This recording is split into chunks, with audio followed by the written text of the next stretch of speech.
성경과 스크린 보고 함께 합독합니다. 시작. 그때에 가이사 아구스도가 영을 내려 천하로 다 호적하라 하였으니 이 호적은 구레뇨가 수리아 총독이 되었을 때에 처음 한 것이라. 모든 사람이 호적하러 각각 고향으로 돌아가매 요셉도 다윗의 집 족속이므로 갈릴리 나사렛 동네에서 유대를 향하여 베들레헴이라 하는 다윗의 동네로 그 약혼한 마리아와 함께 호적하러 올라가니 마리아가 이미 잉태하였더라. 거기 있을 그때에 해산할 날이 차서 처자들을 낳아 강보로 싸서 구유에 뉘었으니 이는 여관에 있을 곳이 없음이로라. 그 지역의 목자들이 밤에 밖에서 자기 양떼를 지키더니 주의 사자가 곁에 서고 주의 영광이 그들을 두루비춤에 크게 무서워하는지라. 천사가 이르되 무서워하지 말라. 보라, 내가 온 백성에게 미칠 큰 기쁨의 좋은 소식을 너희에게 전하노라. 오늘 다윗의 동네에 너희를 위하여 구주가 나셨으니 곧 그리스도 주시니라. 너희가 가서 강보에 쌓여 구유에 뉘어 있는 아기를 보리니 이것이 너희에게 표적이니라 하더니 호련히 수많은 천군이 그 천사들과 함께 하나님을 찬송하여 이르되 지극히 높은 곳에서는 하나님께 영광이요 땅에서는 하나님이 기뻐하신 사람들 중에 평화로다 하니라. 아멘. 오늘은 누가복음 2장 1절에서 14절 말씀으로 하나님이 기뻐하신 사람들 같이 할까요? 하나님이 기뻐하신 사람들, 이런 제목입니다. 성탄절 되면 가장 많이 접하는 말씀 본문이 있는데 그것이 오늘 우리가 읽었던 본문의 14절이에요. 14절 다시 한번 읽어볼까요?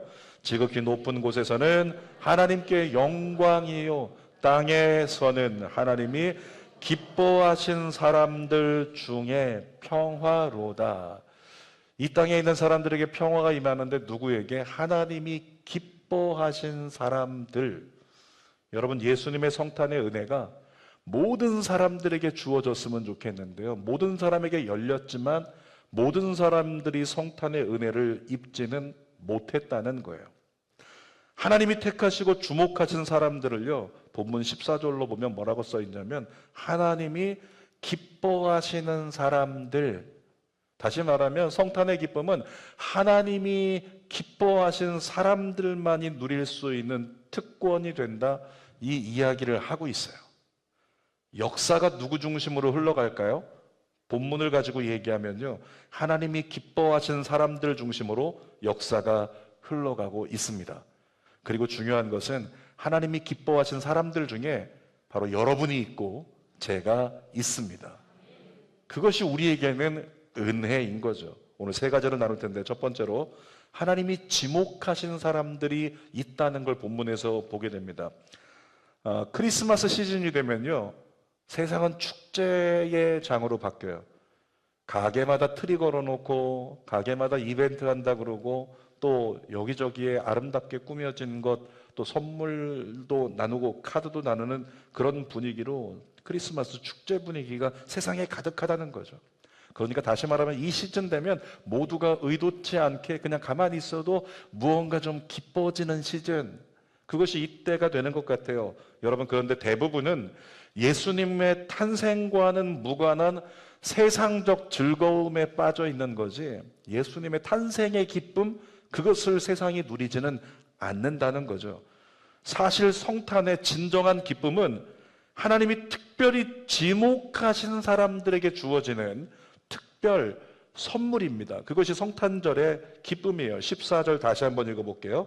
지극히 높은 곳에서는 하나님께 영광이요 땅에서는 하나님이 기뻐하신 사람들 중에 평화로다. 이 하나님이 기뻐하신 사람들을요, 우리말 성경으로 읽어보니까 뭐라고 써있냐면 하나님의 은총을 입은 사람들. 그러니까 하나님의 은총을 입은 자가 있고 입지 않은 자가 있는데 하나님의 은총을 입은 사람들에게는 이 성탄은 가장 큰 기쁨이요 가장 큰 선물이다 라고 얘기할 수 있다는 거죠.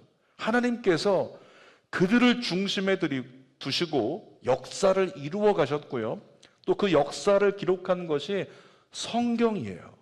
자, 오늘 본문에 보니까 예수님의 탄생 이야기가 나오는데요, 당대 로마의 황제였던, 본문에는 가이사라고 써 있고요, 아우구스투스라고 하는 사람이 황제가 호정령을 시행을 했단 말이죠. 이 호정령은 로마 제국이 이스라엘로부터 얼마나 많은 세금을 걷어들일 수 있을까? 그거 조사하려고 한 거고, 또 군사 동원을 목적으로 호정령을 내렸다는 겁니다. 그러니까 황제의 명령에 따라서 이스라엘 백성들은 모두 다 자기 고향으로 돌아가서, 이 고향이라고 하는 거 우리나라 말식으로 얘기하면 본적이에요. 내가 살지 않았어도 우리 조상들이 살았던, 아버님이 살았던 본적지로 돌아가서 호적 신고를 해야 됐다는 말이죠. 근데 요셉은 본문에 보니까 뭐라고 써 있냐면 다윗의 가문이래요. 그러니까 다윗의 가문이 살았던 베들레헴이라는 도시가 있는데 요셉은 거기 가서 호적을 해야 되는 거예요. 당시에 여성은 호적 대상이 아니었기 때문에 굳이 마리아가 동행할 필요가 없이 요셉이 얼른 갔다 오면 되는 건데, 본문에 보니까 만삭이 된 마리아를 데리고 굳이 먼 길을 떠나서 며칠 걸려서 베들레헴까지 가서 호적을 하고 오려고 합니다. 그런데 이 만삭이 된 마리아를 데려간 이유가 애잔하죠. 이유가 뭐냐면 아직 결혼 안 했어요. 결혼 안 했는데 아이를 가졌고 그 아이 때문에 배가 불러오기 시작하니까 주변에 있는 사람들은, 하나님을 알지 못하는 사람들은 그냥 그 배 불러온 것만 보고서 결혼도 안 했는데 배가 불러온다? 돌로 쳐 죽일 수도 있는 상황. 그래서 마리아를 데리고 갑니다. 그렇게 가다가 그 여정 중에서 아기를 낳았어요. 그 아기가 누굽니까? 예수 그리스도. 아무튼 그렇게 예수님 태어나셨는데 이 땅에 하나님의 아들 예수 그리스도가 오셨다는 그 소식이요, 기왕이면 이 땅을 다스릴 왕, 이 땅을 구원할 왕, 그러면 왕궁에서 태어났으면 좋겠는데 어디서 태어났다고 써 있어요? 말구유, 가장 낮은 곳, 가장 미천한 그곳에 예수님께서 이렇게 태어나셨단 말이죠. 뿐만 아니라 이 소식이 나라에서 가장 위대한 왕에게 전해지면 순식간에 온 나라에 그 소식이 퍼질 텐데, 왕에게 정해진 것도 아니고 가장 먼저 소식을 들은 사람들을 아이러니하게도 성경은 목자들이라 이렇게 기록해요. 8절에서 12절 읽어보겠습니다. 그 지역의 목자들이 밤에 밖에서 자기 양떼를 지키더니 주의 사자가 곁에 서고 주의 영광이 그들을 두루비춤에 크게 무서워하는지라 천사가 이르되 무서워하지 말라. 보라, 내가 온 백성에게 미칠 큰 기쁨의 좋은 소식을 너희에게 전하노라. 오늘 다윗의 동네에 너희를 위하여 구주가 나셨으니 곧 그리스도 주시니라. 너희가 가서 강보에 쌓여 구유에 뉘어있는 아기를 보리니 이것이 너희에게 표적이니라 하더니, 이 땅에 왕이신 하나님께서 독생자 예수 그리스도의 몸으로 이 땅에 오시는데 그 소식을 제일 먼저 접한 사람들 누구라고요? 목자들. 여러분, 그런데 당시 유대 사회에서는 목자는요, 천한 직업으로 분류가 되어 있습니다. 그러니까 가장 능력 없고 가장 보잘것없고 가장 별 볼 일 없는 사람, 가장 배경 없는 그런 사람이 목자가 됐다는 거죠. 가정에서도 그냥 장자가 하는 게 아니라 다윗의 가정도 보니까 이세 아버지의 아들들이 많은데 그 중에서 목자를 시키는데 누굴 시켰어요? 제일 막내 다윗을 시켰단 말이죠. 한마디로 목자들은 유대 사회로부터 어떤 존재였냐면 소외된 사람들이었어요. 여러분, 그런데 하나님께서 그렇게 소외된 목자들에게 제일 먼저 예수님의 탄생 소식을 전해 주셨습니다. 하나님이 지목하시고 하나님이 기뻐하심을 입은 사람이라고 그렇게 정말 주목하고 계신 좋은 소식을 먼저 전해주신 그들이 바로 소외된 목자들이었다. 하나님의 시선이 누구에게 있었다? 소외된 목자들에게 있었다. 여기에 우리의 소망을 좀 둘 필요가 있겠죠. 여러분, 세상은 잘난 사람, 능력 있는 사람에게 주목합니다. 그런데 하나님은 소외된 사람의 손을 잡아 일으켜 소외된 사람을 사용하세요. 자, 주는 교회가 만약에 이제 성전 이전해가지고 많은 부흥을 거두기 시작해, 어쩔 수가 없어요. 성전이 세워지면 상가에 있는 교회보다 2배, 3배는 금방 늘어난다는 거예요. 그렇게 되면 이제 우리 교회를 같이 돌보기 위해서 사역자들을 뽑아야 되는데, 제가 사역자를 이제 뽑을 때 정말 어떤 사역자는 보니까 요리도 잘해요. 어떤 사역자는 정말 찬양도 잘하고 능력도 있고 3개국어 기본이고, 그리고 뭐 여러 가지 온갖 재능이 다 있고 학벌이 좋은 석박사가 있는 그런 사역자가 있고, 어떤 사역자 보니까 할 줄 아는 게 아무것도 없어요. 우리 교회 와서 집 만들 것 같아. 여러분, 누굴 뽑으라고 권해 주시겠습니까? 제가 누구를 뽑아야 될까요? 당연히 전자를 뽑겠죠. 우리는 사람의 기준으로 보니까. 그런데 전자를 뽑았을 때 그가 가장 아름답고 멋진 사역을 할 것인가? 그렇지 않다는 거예요. 만약에 세상에서 능력 있고 세상에서 멋진 사람을 써야 모든 것이 잘 된다면 우리 하나님도 그렇게 했겠죠. 소식도 목자들이 아니라 그냥 왕궁에 있는 고위 관리들에게, 귀족들에게 그 소식을 전해주셨겠죠. 그런데 하나님 그렇게 하지 않으셨거든요. 소외된 자들을 주목하시고 그들을 지목하여 그들에게 하나님의 기뻐하심을 입은 자가 되게 하시고 그들에게 예수 그리스도의 탄생의 소식을 전해주셨거든요. 얼마 전에 제가 전화를 받았는데요, 누군가 이야기를 해줍니다. 목사님, 아무개 목사님 아시죠? 예, 알고 있습니다. 그 목사님 곧 개척한답니다. 그래서 제가 즉시 나온 대답이 뭐냐면, 안 되는데 개척한 교회를 세운답니다. 그러면 야, 잘됐다 축하해주고 우리도 같이 기도해주고 해야 되는데, 제가 뭐라고요? 안 되는데. 15년 전으로 거슬러 올라갑니다. 한 제자가 있었는데, 목사님 저 신학하려고요. 그때 제가 첫 반응이 이랬습니다. 안 되는데? 너 신학 안 되는데? 너 주회종 안 되는데? 아닌데? 이렇게 생각을 했어요. 왜냐하면 말도 잘 못해요. 소통도 잘 못해요. 사회성도 없어요. 여러 가지를 따져봤을 때 이건 주회종으로 제가 보기에는 안 될 것 같은 거죠. 그래서 신학한다고 그래서 안 되는데. 근데 얼마 지나지 않아서 여의도 순복음교회 신규교역자 이렇게 신문에 이름이 났는데 보니까 거기에 저희 그 제자가 이름이 떡하니 올라 있는 거예요. 신문 보자마자 제가 얘기했습니다. 안 되는데? 그렇게 반응을 했어요. 근데 그 제자 목사가 교회를 세운다는 거예요. 걱정이 이만저만이 아닌 마음, 솔직한 심정이죠. 여러분, 그런데 또 한 18년 전쯤으로 거슬러 올라가면 어떤 청년들이 갑자기 저에게 연락 와서, 목사님 미치겠습니다. 목사님 다음으로 저희 청년 담당 사역자가 오셨는데요, 정말 청년들을 너무 힘들게 해요. 청년들이 힘들어가지고 다 교회 떠난다 그러고 리더 안 한다 그러고 막 그냥 난립니다. 목사님 어떻게 하면 좋을까요? 교회 떠날까요? 그렇게 고민을 하면서 얘기를 합니다. 그런데 그로부터 얼마 지나지 않아서 어떤 전도사님이 저를 찾아왔어요. 목사님, 청년 사역 어떻게 하면 잘할 수 있습니까? 제가 마음을 다해서 상담을 해줬거든요. 청년 사역은 이렇게 하면 돼. 근데 그 전도사님이 누구였냐면, 그 청년들이 그 전도사님 때문에 미치겠어요. 그 전도사님이었던 거예요.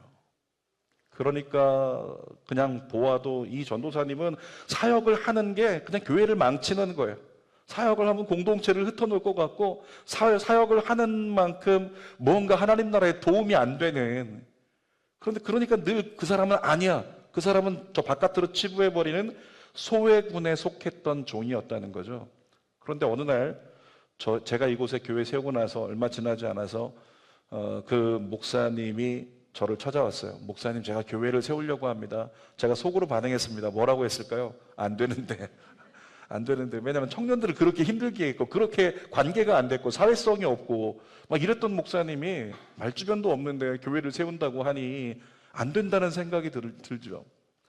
그런데 그로부터 지금 한 8년, 9년이 지났는데요, 그 목사님이 벌써 8개인가 9개 교회를 세웠어요.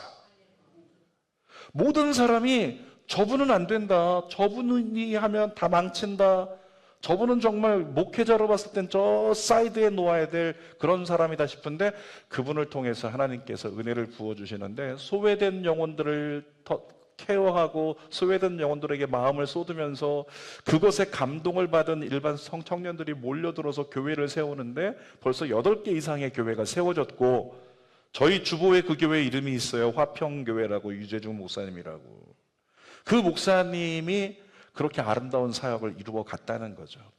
자, 제가 속으로 기도하다가, 저희 제자 목사 이번에 개척한다는데 속으로 기도하다가 회개했잖아요. 하나님, 안 된다고 했던 거 회개합니다. 하나님이 원하시면, 하나님이 지목하시고 하나님이 기뻐하시면, 하나님이 택하시면 되는 건데. 아멘입니까? 사랑하는 여러분, 마찬가지예요. 목자들로부터 무슨 좋은 소식을 듣겠냐. 목자들이 예수님 탄생하셨다 주변에 있는 많은 사람들에게 얘기를 했을 텐데, 여러분, 목자들이 하는 얘기를 사람들이 유대사회에서 안 듣는단 말이죠. 그런데도 불구하고 그런 목자들에게 예수 그리스도의 탄생의 소식을 전할 자로 하나님께서 그를 지목하시고 기뻐하시기로 결정하시고 그들을 하나님의 아들 예수 그리스도의 탄생의 소식을 제일 먼저 듣는 자로 사용하셨다고요. 여러분 믿으세요. 하나님은 소외된 자의 손을 잡아 일으켜 사용하십니다. 그러므로 여러분들이 스스로 볼 때 나는 아무것도 능력도 없다, 나는 아무것도 가치가 없는 것 같아, 부족한 것 같아, 못난 것 같아, 여러분 기억하십시오. 그래서 하나님이 여러분을 쓰실 겁니다. 여러분의 자녀들을 볼 때 특출난 게 아무것도 없다, 되는 게 없는 것 같아, 늘 밑바닥인 것 같아, 기억하십시오. 하나님이 여러분의 자녀들을 택하여 쓰실 줄 믿습니다. 그러므로 우리는 이렇게 기도해야 돼요. 하나님, 소외되고 부족한 자를 주목하시고 택하여 사용하시는 하나님, 저와 저희 가정과 저희 자녀들을 사용하여 주옵소서. 우리는 그렇게 기도하면 되는 거죠. 시편 70편 5절 읽어보겠습니다. 나는 가난하고 궁핍하오니 하나님이여 속히 내게 임하소서. 주는 나의 도움이시오 나를 건지시는 이시오니 여호와여 지체하지 마소서. 앞에 뭐라고 써 있어요? 앞절에 나는 가난하고 궁핍하오니, 가난하고 궁핍하니까 신세 한탄만 하고 후회하고 탄식하고 포기하지 말고 뭐 하라고요? 하나님, 난 가난하고 궁핍하니까, 난 능력이 없으니까, 난 아무것도 아니니까, 정말 소외된 자를 뽑으라고 하면 우리 가정이 뽑힐 것 같으니까 하나님 내게 속히 임해 주세요. 내게 은혜를 부어 주십시오. 나를 건져 주십시오. 기도할 수 있는 여러분 되시길 축복합니다.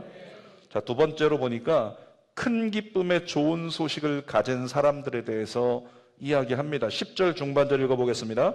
보라, 내가 온 백성에게 미칠 큰 기쁨의 좋은 소식을 너희에게 전하노라.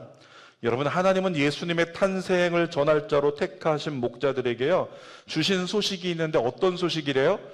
큰 기쁨의 좋은 소식. 반복되어 나올 거니까 인지합시다. 어떤 소식이라고요? 큰 기쁨의 좋은 소식을 전해주셨어요. 단순히 좋은 소식이 아닙니다. 온 인류를 구원하여 건지시겠다고 선언하시는 생명의 소식을 우리 하나님께서 이 목자들에게 주신 거예요. 여러분, 그리스도인은요 세상의 희망을 선언하는 큰 기쁨의 좋은 소식을 가진 사람들입니다. 큰 기쁨의 좋은 소식, 한마디로 하면 누굴 말할까요? 누구예요? 예수 그리스도. 큰 기쁨의 좋은 소식, 굿뉴스, 복음, 그건 예수 그리스도시라고요. 여러분, 세상에 정말 희망을 선언하는 큰 기쁨의 좋은 소식을 믿음의 사람인 그리스도인 여러분이 가졌다면 여러분의 표정은 어때야 될까요? 여러분의 표정은 사뭇 진지해야 될 거예요. 그런 표정 아닐 거예요. 그런 표정 아닐 거예요. 여러분, 정말 큰 기쁨의 좋은 소식을 가졌다면 우리의 표정은 다를 거예요. 그리고 삶을 향한 태도도 다를 수 있다는 거죠. 그러므로 우리가 그리스도인 된 자로서 한번 돌아봐야 돼요. 하나님께서 예수 그리스도라고 하는 큰 기쁨의 좋은 소식을 내게 주셨는데 나는 과연 그 기쁨의 좋은 소식을 가진 자로서 합당한 표정, 합당한 태도, 그렇게 살아가고 있는가? 우리 자신을 돌아봐야 됩니다. 우리가 예수 그리스도라는 큰 기쁨의 좋은 소식을 가졌음에도 얼굴을 보니까 기쁨이 없어요. 삶의 태도를 보니까 늘 불평하고 늘 부정적인 것만 가득하다면 어쩌면 우리의 삶 자체가 복음의 진리를 왜곡하는 삶이 될 수 있다는 거죠. 자, 11절 한번 읽어보겠습니다. 시작. 오늘 다윗의 동네에 너희를 위하여 구주가 나셨으니 곧 그리스도 주시니라. 여러분, 구주가 한자어로 뭐냐면 구원할 구, 임금 주예요. 그러니까 오늘날 너희를 위해서 구주가 나셨다. 다른 말로 풀어서 얘기하면 뭐예요? 오늘날 너희를 위해서 구원할 왕이 오셨다. 아멘입니까? 어디에서 우리를 구원하세요? 죄와 사망에서 너희를 구원할 왕이 오셨다. 여러분, 예수님은 선지자나 성자로 이 땅에 오신 분이 아닙니다. 죄로 죽을 수밖에 없었던 우리들을 죄와 사망에서 건져주시기 위해서 이 땅에 오신 분이세요. 그 오셔서 누구를 부르셨어요? 교회를 부르셨어요. 교회를 세우셨어요. 그 교회가 그 기쁨의 좋은 소식을 예수 그리스도를 가지고 전할 수 있는 공동체로 우리 하나님께서 세워주셨다는 거죠. 그러니까 교회는 하나님을 찬양하는 것이 마땅한 것입니다. 사랑의 왕으로 이 땅에 오신 예수님은 십자가 희생을 통해서 구원을 완성하셨어요. 그러니까 성탄절의 주제는 딱 두 가지 키워드로 함축됩니다. 사랑으로 오셔서 죽음으로 희생하신, 십자가로 희생하신. 그래서 성탄절의 큰 주제는 사랑과 희생이에요. 날 위해 이 땅에 오셔서 소외된 나 같은 자를 지목하여 하나님의 백성 삼아주시고 그 소식을 가진 자가 되게 하시고 그 소식을 전하는 자가 되게 하신 그 은혜, 그리고 내가 감당할 수 없는 모든 죄를 대신 지기 위해 십자가에서 죽고 희생하심으로 나의 죄를 속하여 주신 은혜, 우리에게 남은 건 뭐밖에 없다? 찬양밖에 없는 거예요. 그 주님을 어찌 찬양하지 않을 수 있겠냐는 거죠. 정말로 꺼져가던 불빛 같았던 저와 여러분들을 예수 그리스도로 말미암아 다시 살게 하시고 살아나 빛을 발하게 하신 것, 그것이 성탄절 우리가 마음에 품어야 될 은혜인 줄 믿습니다. 여러분, 성탄절에 트리들이 있는데요, 성전 입구에도 트리가 있는데 오늘도 크리스마스 행사 있다고 앞에다가 등을 이렇게 걸어놨어요.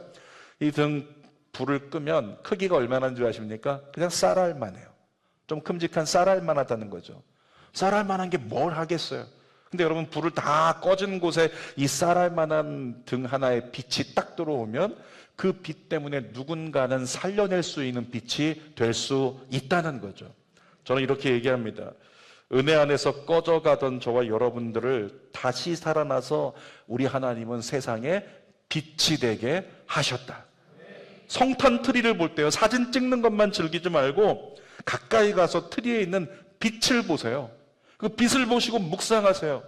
정말 나는 아무것도 아닌데 나라는 사람에게 예수 그리스도라는 큰 기쁨의 좋은 소식을 주셔서 나로 말미암아 빛을 발하게 하시고 나로 말미암아 세상을 살려낼 수 있는 하나님의 동역자로 삼아주신, 하나님의 자녀 삼아주신, 나를 살게 하신 그 은혜를 묵상할 수 있는 여러분 되시기를 축복합니다.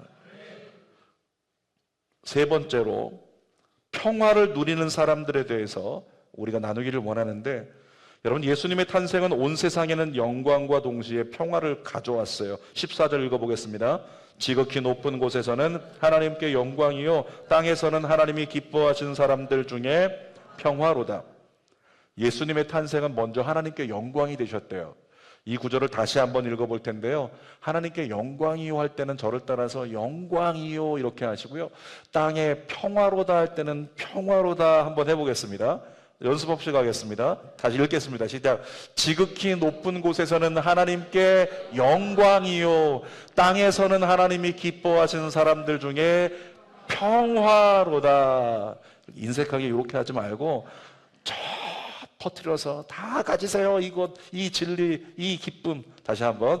지극히 높은 곳에서는 하나님께 영광이요 땅에서는 하나님의 기뻐하시는 사람들 중에 평화로다. 여러분, 온 인류의 탄생은 먼저 하나님께 영광이 되셨는데, 온 인류를 구원하시려는 하나님의 뜻이 예수님 탄생을 통해 시작됐잖아요. 그러니까 하나님이 영광을 받으세요. 근데 이 땅에 예수님의 탄생은 기뻐하시는 사람들에게 무엇을 선언합니까? 평화로다. 다시 말하면 평화의 시대가 선언된 겁니다. 근데 이 평화는 인간이 누릴 수 있는 가장 큰 영적이고 육적인 모든 것에 안정감을 가져오는 평화를 얘기해요. 이 평화를 구약에서는요, 히브리어로 샬롬이라고 얘기를 합니다. 샬롬. 샬롬은 이 땅에서 예수님을 믿는 성도라면 누구나 누릴 수 있는 구별된 행복입니다. 따라합시다. 샬롬. 좌우에 계신 분에게 샬롬. 앞 뒤에 계신 분에게 고개 한번 돌려서 샬롬. 뭐라고요? 예수 믿는 성도라면 누구나 누릴 수 있는 구별된 행복이 샬롬이에요. 저는 이제 목사기 때문에요, 장례를 많이 이렇게 집례를 했어요. 근데 저희 성도 중에서는 제가 두 분을 이렇게 품에 안고 임종시켰거든요.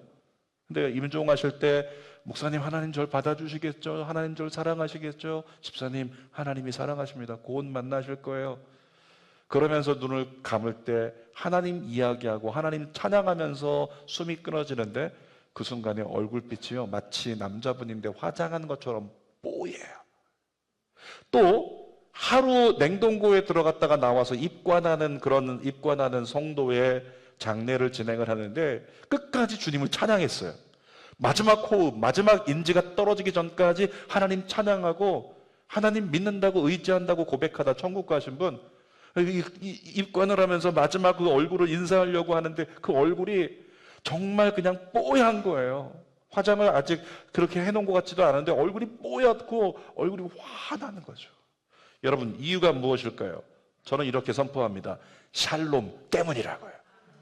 믿는 자만이 누릴 수 있도록 허락하신 하나님의 놀라운 구별된 행복, 그 샬롬 때문에 그렇게 얼굴이 화난 거예요. 죄를 짓고 사형수가 된 사람이 있어요. 사형수가 되었지만 예수 그리스도를 영접했습니다. 그리고 나서 날마다 예수님 찬양하고 말씀 묵상하면서 회개하는 참회의 시간을 가지다가 사형 당일이 됐어요.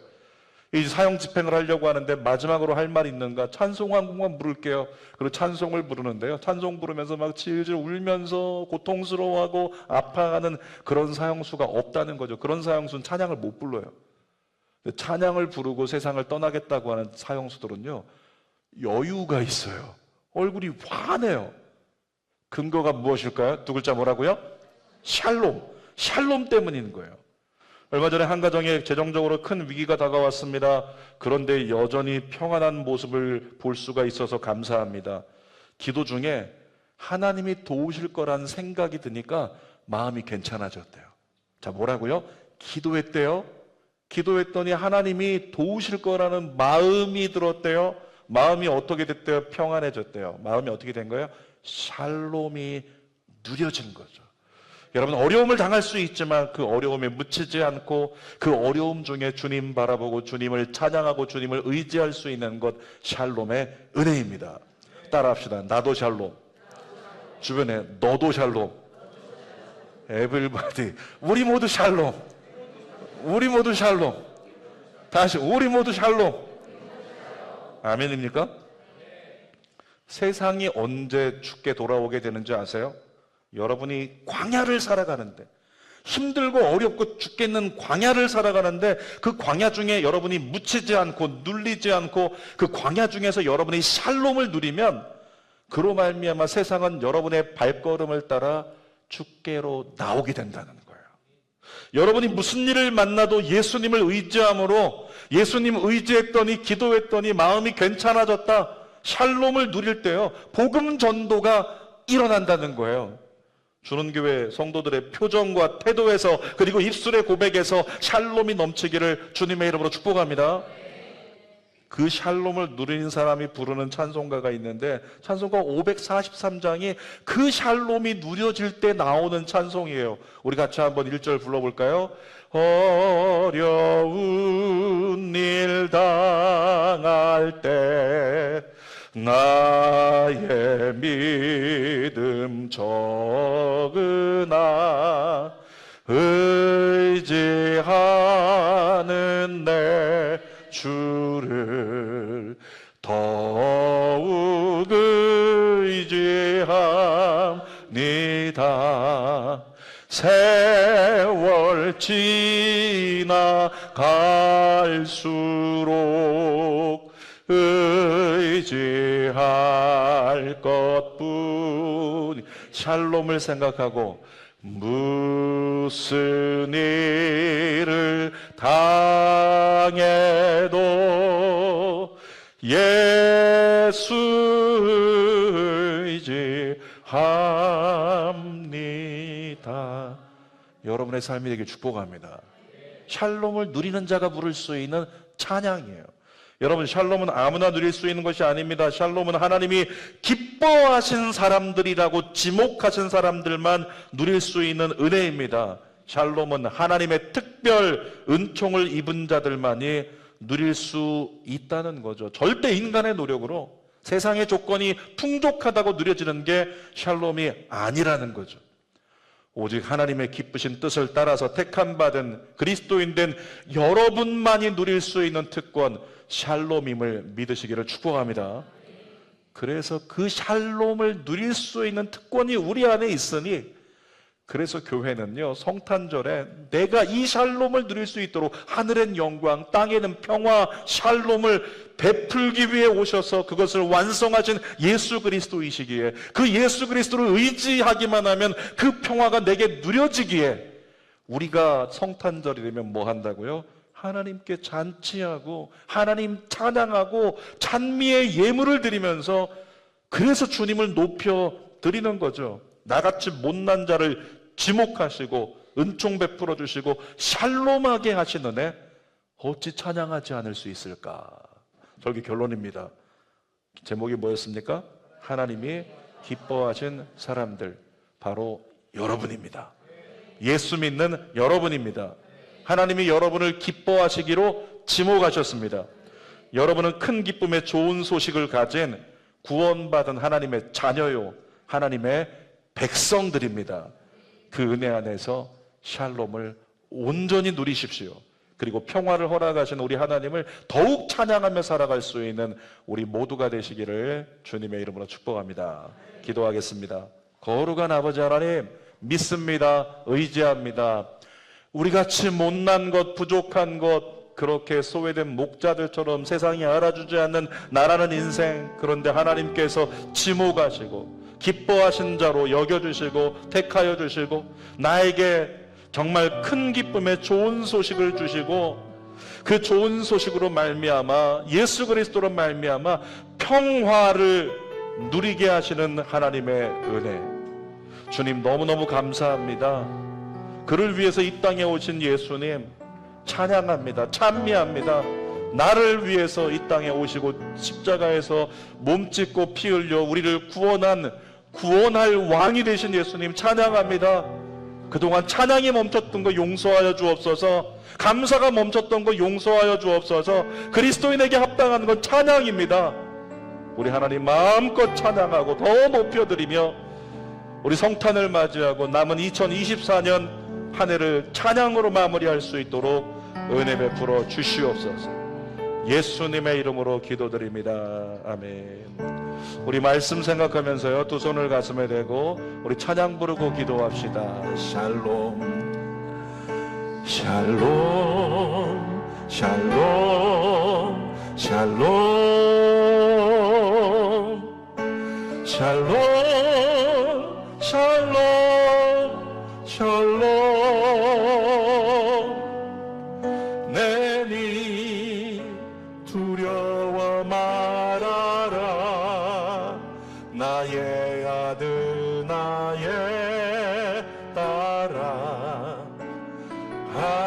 여호와 이레 하나님이 그렇게 말씀하시는 거예요. 샬롬 샬롬 샬롬 샬롬 샬롬 샬롬. 나의 아들 주노라. 세상과는 다른 평안 두려워 말라. 샬롬. 한 번 더 고백합니다. 샬롬 샬롬 샬롬 샬롬 샬롬 샬롬 샬롬. 나니 두려워 말아라. 나의 아들 나의 딸아. 안심하라. 샬롬 샬롬 샬롬 샬롬 샬롬 샬롬. 나의 평안을 주노라. 세상